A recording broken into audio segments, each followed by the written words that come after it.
দীর্ঘদিনের প্রতীক্ষার অবসান ঘটিয়ে অবশেষে দক্ষিণ ত্রিপুরার সাব্রুমে শুরু হলো ইন্টারন্যাশনাল ধামাদিপা বৌদ্ধ বিশ্ববিদ্যালয় নির্মাণ কাজ। এই বহুল প্রতীক্ষিত প্রকল্প বাস্তবায়নের খবরে খুশি স্থানীয়রা। তাদের মতে এই বিশ্ববিদ্যালয় শুধু সাব্রুম নয়, বরং গোটা দক্ষিণ ত্রিপুরার শিক্ষা, কর্মসংস্থান ও আর্থ সামাজিক উন্নয়নে উন্মোচন করবে এক নতুন দিগন্ত।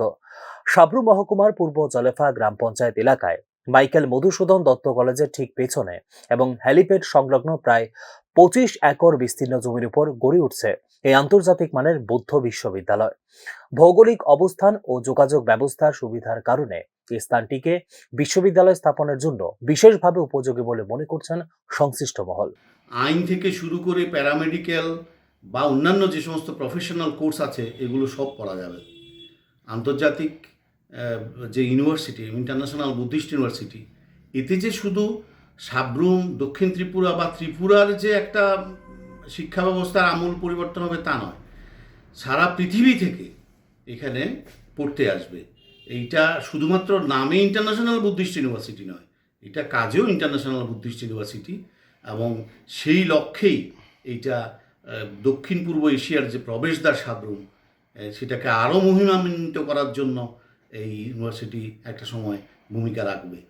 আমার বাড়ির সাব্রুম নগর পঞ্চায়েত এলাকার মধ্যে, সেখান থেকে 1 থেকে 1.5 কিলোমিটার দূরে গেলেই আমরা ইন্টারন্যাশনাল বুদ্ধিস্ট ইউনিভার্সিটি পাচ্ছি, যেখানে সমস্ত প্রকারের ডিপার্টমেন্ট, ইঞ্জিনিয়ারিং থেকে শুরু করে, প্যারামেডিক্যাল থেকে শুরু করে, ল থেকে শুরু করে অন্যান্য ডিপার্টমেন্টও সেখানে থাকবে। আজ থেকে হয়তো 5-7 বছরের মধ্যে আমরা দেখব সাব্রুম শহরে এবং তার সন্নিকট যে পশ্চিম জলভা নামক গ্রাম পঞ্চায়েত, তার এলাকার মধ্যেই কয়েক হাজার ছাত্রছাত্রী সেখানে লেখাপড়া করছে। এটা সাব্রুম মহকুমার জন্য, ত্রিপুরা রাজ্যের জন্য একটা পজিটিভ দিক। প্রায় 100 কোটি টাকা ব্যয়ে এই শিক্ষা প্রতিষ্ঠান নির্মাণ করা হচ্ছে। পরিকল্পনা অনুযায়ী আধুনিক ও বহুমুখী পরিকাঠামো গড়ে তোলার উদ্যোগ নেওয়া হয়েছে। একাধিক একাডেমিক ভবন, প্রশাসনিক দপ্তর, গ্রন্থাগার, গবেষণাগার, ছাত্রাবাস, অতিথি নিবাস এবং অন্যান্য প্রয়োজনীয় সুযোগ সুবিধা নিয়ে একটি পূর্ণাঙ্গ ক্যাম্পাস নির্মাণের তৈরি করা হয়েছে রূপরেখা। একটি ব্লকের নির্মাণ কাজ শুরু হয়েছে এবং ধাপে ধাপে মোট 5টি ব্লক নির্মাণের লক্ষ্য নির্ধারণ করা হয়েছে প্রাথমিক পর্যায়ে। मैं रजिस्ट्रार हूँ दमदीपा इंटरनेशनल बुद्धिस्ट यूनिवर्सिटी का। ये हम लोगों का जो साइट पे अभी काम शुरू किया है, लास्ट 1 वीक से स्टार्ट हुआ है। अभी जोर से आज से ज़्यादा स्टार्ट किया गया। ये हम लोग को पहले 1 ब्लॉक यहाँ पर स्टार्ट किए हुए हैं, 5 ब्लॉक यहाँ बनना है अभी। सर ये कौन सा जगह है सर?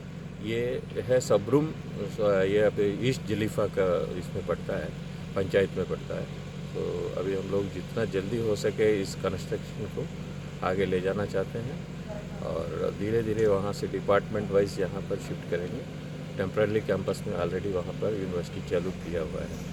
तो जितना जल्दी हो सके हम लोगों का प्रयास ये रहेगी, डिपार्टमेंट वाइज यहाँ का क्लासेस स्टार्ट करें। हम लोग का 26-27 सेशन को यहाँ पर लाने के लिए हम लोग प्रयास करें। দ্রুত নির্মাণ কাজ সম্পন্ন করে বিভাগ ভিত্তিক পঠন পাঠন চালু করার পরিকল্পনা নেওয়া হয়েছে বলে জানিয়েছেন বিশ্ববিদ্যালয় কর্তৃপক্ষ। ইতিমধ্যেই অস্থায়ীভাবে পাঠদান প্রক্রিয়া শুরু হয়েছে এবং 2026-27 শিক্ষাবর্ষ থেকে ধাপে ধাপে এই নতুন ক্যাম্পাসে ক্লাস স্থানান্তরের উদ্যোগ নেওয়া হয়েছে। বিজ্ঞান, প্যারামেডিক্যাল, নার্সিং, কৃষি, ফার্ম মেশিনারি সহ একাধিক গুরুত্বপূর্ণ বিভাগ চালু করার পাশাপাশি বিভিন্ন কাউন্সিল কোর্স অন্তর্ভুক্ত করার রয়েছে পরিকল্পনা। শিক্ষার প্রসারের লক্ষ্যে আশপাশের বিদ্যালয়গুলির ছাত্রছাত্রীদের এই বিশ্ববিদ্যালয়ের সঙ্গে যুক্ত করা হয়েছে। পাশাপাশি রাজ্যের বাইরে থেকে আগত শিক্ষার্থীদের জন্য আবাসন, পরিবহন ও অন্যান্য প্রয়োজনীয় পরিকাঠামো উন্নয়নের কাজও শুরু হয়েছে একই সঙ্গে। ভবিষ্যতে দেশ বিদেশের শিক্ষার্থী ও গবেষকদের আকৃষ্ট করে এই বিশ্ববিদ্যালয়কে জাতীয় ও আন্তর্জাতিক স্তরে প্রতিষ্ঠিত করার লক্ষ্য নিয়েছে রাজ্য সরকার। ইন্টারন্যাশনাল ধামাদিপা বৌদ্ধ বিশ্ববিদ্যালয় শুধু একটি শিক্ষা প্রতিষ্ঠান নয়, এটি দক্ষিণ ত্রিপুরার সামগ্রিক উন্নয়নের একটি গুরুত্বপূর্ণ ভিত্তি হয়ে উঠবে। শিক্ষা, গবেষণা ও কর্মসংস্থানে নতুন সুযোগ সৃষ্টি হবে এই প্রকল্পের মাধ্যমে। স্থানীয় বাসিন্দাদের মতে এই বিশ্ববিদ্যালয় গড়ে ওঠার ফলে সাব্রুমে শিক্ষার পাশাপাশি ব্যবসা, বাণিজ্য, পরিবহন এবং পর্যটন ক্ষেত্র পড়বে ইতিবাচক প্রভাব। Bureau report, news now.